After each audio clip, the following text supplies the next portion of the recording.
Ok, vamos analisar isto. Temos em mãos um material, olha, fascinante. Um comentário bem aprofundado sobre o livro de Gênesis. E a perspectiva aqui é ousada. O autor não trata o livro como uma coleção de mitos, sabe? Ou de alegorias. Para ele, é um registro factual das origens de absolutamente tudo. O universo, a vida, o mal, até as nações. Exatamente. E a gente vai focar bem no comecinho do livro, né? Nos primeiros capítulos.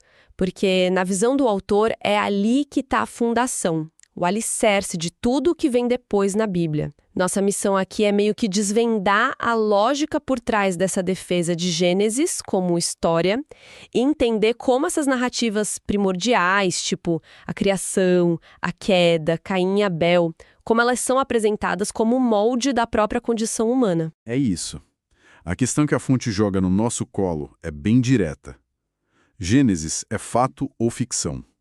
E o argumento é que a resposta para isso não é só uma questão acadêmica, né? É uma peça de dominós. Se ela cai, derruba todo o resto. E aqui é onde a coisa fica bem interessante. O autor não mede palavras. Ele defende Gênesis como um registro histórico com unhas e dentes. A lógica dele é a seguinte: se a história de Adão e da queda é só uma metáfora, então não existiu uma rebelião real, não teve um ponto de fratura. E se não houve essa rebelião, o conceito de pecado original meio que perde o sentido, né? E se o ser humano não é caído, qual a necessidade de um redentor? O que é fascinante nisso é como ele constrói uma espécie de castelo de cartas teológico.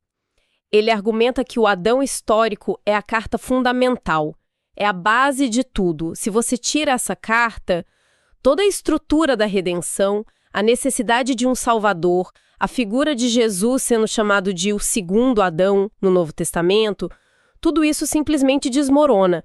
Para ele não é uma questão de interpretação poética, sabe? É uma questão de fundação estrutural para toda a fé cristã. Peraí, então a ideia do segundo Adão depende completamente da existência literal física de um primeiro? Na perspectiva que está sendo apresentada, sim, totalmente. A analogia só funciona se houver um paralelo histórico. Um segundo Adão só faz sentido se houve um primeiro que falhou. Negar a historicidade de Gênesis 1 a 3, segundo essa linha de pensamento, não é só reinterpretar uma história. É cortar a raiz lógica que conecta o Antigo e o Novo Testamento. É um argumento de interdependência total. Entendi. É uma aposta alta. Dito isso, como é que a fonte defende a plausibilidade do primeiro capítulo? A própria criação. Imagino que ele não se limite a dizer, está escrito, então é verdade. Não, de jeito nenhum. Ele entra no que chama de plausibilidade da criação, buscando no mundo natural o que ele interpreta como evidências de um projeto, de uma intenção. A ideia central é que o universo parece afinado para a vida de um jeito que desafiaria as probabilidades do acaso. Certo. Aquela ideia da Terra estar na zona habitável, nem muito quente nem muito fria. Isso é bem conhecido. Mas ele leva isso para um nível mais micro. Ele encontra esse ajuste fino aqui no nosso planeta. Totalmente. E essa linha de raciocínio tem até nome. É o argumento teleológico, ou o argumento do design. É um debate que vem, desde os gregos antigos. E o autor aqui aplica isso de forma muito direta, usando a ciência moderna como sua caixa de ferramentas para encontrar o que ele chama de digitais do Criador. Ele argumenta que é uma questão de camadas de improbabilidade. Camadas de improbabilidade. Gostei disso. Que tipo de camadas ele aponta? Bom, ele começa com a inclinação do eixo da Terra. Aqueles 23 graus não são arbitrários, segundo ele. É essa inclinação que nos dá as estações do ano, o que impede que os polos congelem para sempre e que a linha do Equador se torne um deserto escaldante. Uma pequena alteração aí e o clima do planeta inteiro entra em colapso. Ok, a inclinação do eixo. Que mais? Em seguida, ele olha para a Lua. O material a descreve de um jeito bem poético como a faxineira do universo. Faxineira, como assim? A ideia é que a gravidade da Lua gera as marés. E esse movimento constante dos oceanos não é só bonito. Ele serve para limpar e oxigenar água, criando um ambiente perfeito para o plâncton. E sem plâncton? Não existe a base da cadeia alimentar marinha. Tudo desmorona. Entendi a lógica de interdependência. E ele continua com isso. Cento de oxigênio. Se tivesse um pouco mais de oxigênio, a atmosfera virava um pavio, supercombustível, um pouco menos e a gente não conseguiria respirar.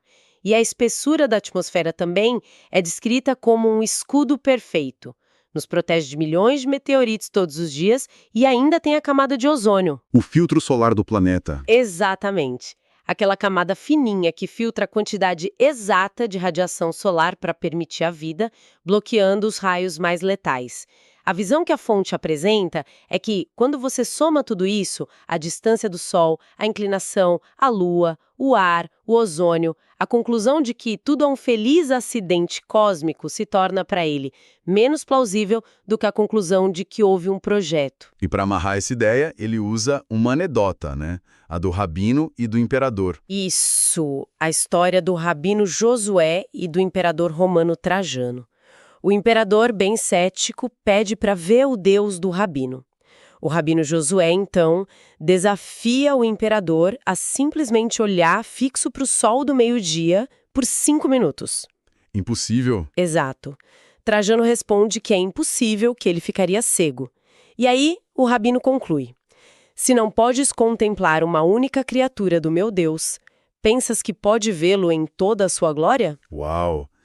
É uma maneira bem poética de argumentar que o universo não é apenas funcional, mas também revelador.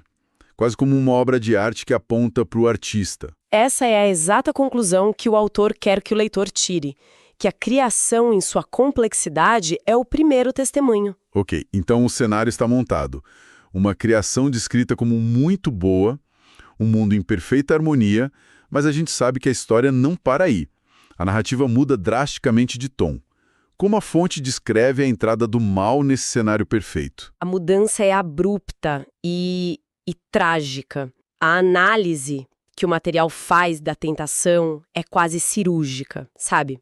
Detalhando uma psicologia por trás dela, não é um ato impulsivo.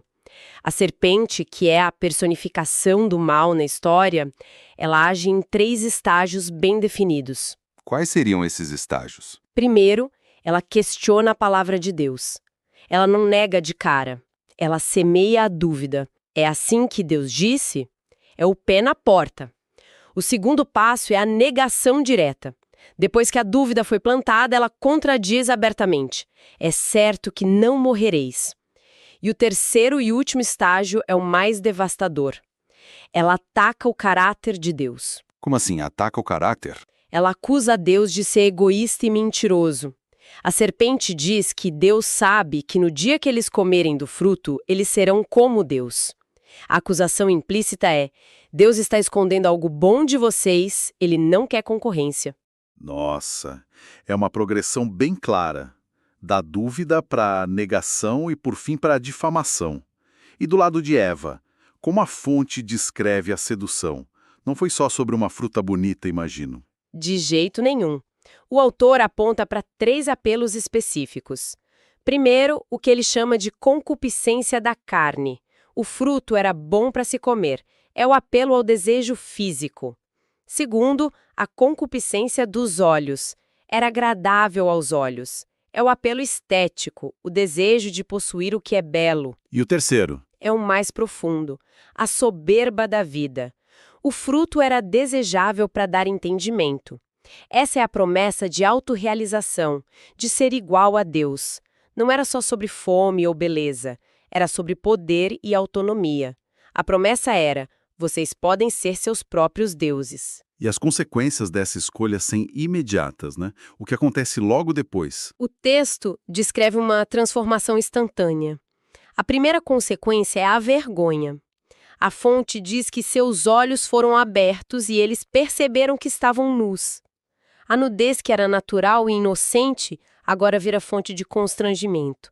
A primeira reação é tentar se cobrir. Depois da vergonha vem o quê? O medo. Eles ouvem a voz de Deus no jardim e, pela primeira vez, se escondem.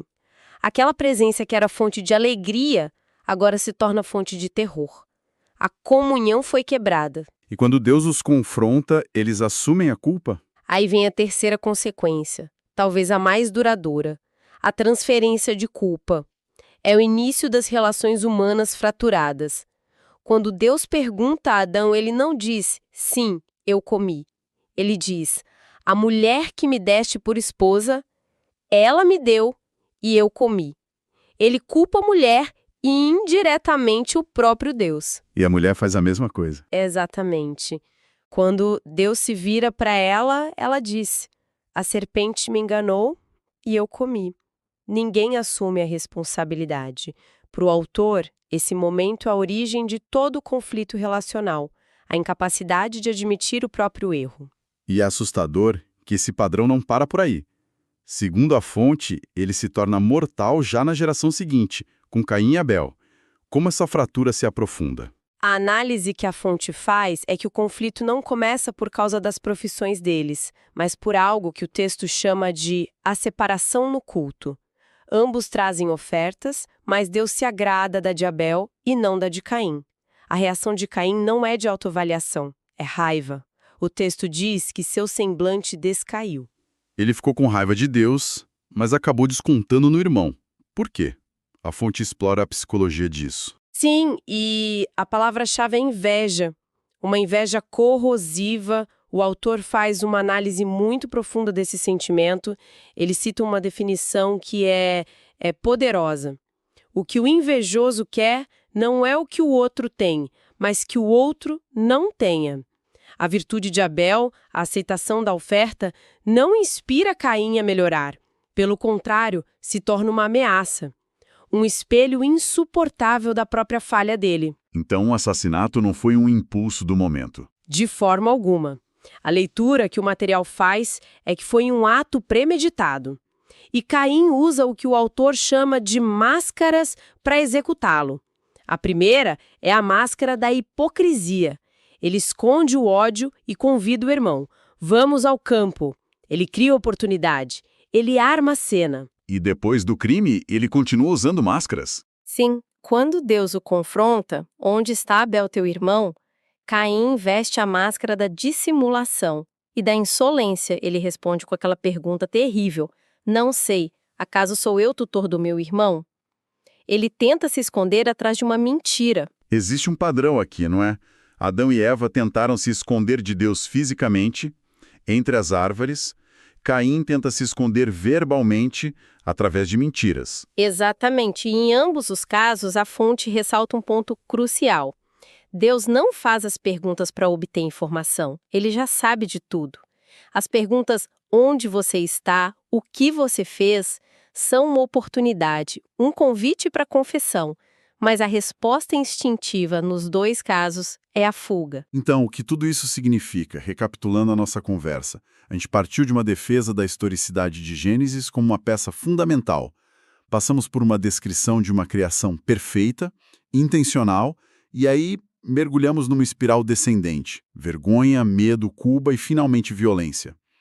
A visão da fonte é que, sem entender essas origens, o resto da história humana como a Bíblia conta, fica sem um ponto de partida. Perfeito. A narrativa de Gênesis, nessa leitura, funciona como um diagnóstico da condição humana. Ela não só diz o que deu errado, mas como deu errado. E estabelece padrões de comportamento que ecoam através do tempo. E isso nos deixa com um pensamento final para explorar. Manda. O autor destaca que depois de Caim, a humanidade se divide em duas linhagens simbólicas. A de Caim, que culmina em mais violência e arrogância, e a linhagem de Sete, o filho que nasce para substituir Abel. Essa é apresentada como a linhagem da esperança, de onde se diz que se começou a invocar o nome do Senhor. E isso levanta uma questão importante que vai além do texto. Se essas narrativas são sobre as origens de padrões humanos, de que forma essas duas linhagens, uma de autoafirmação e violência e outra de esperança e busca por algo maior, continuam a se manifestar não só nas nossas sociedades, mas talvez dentro de cada um de nós hoje?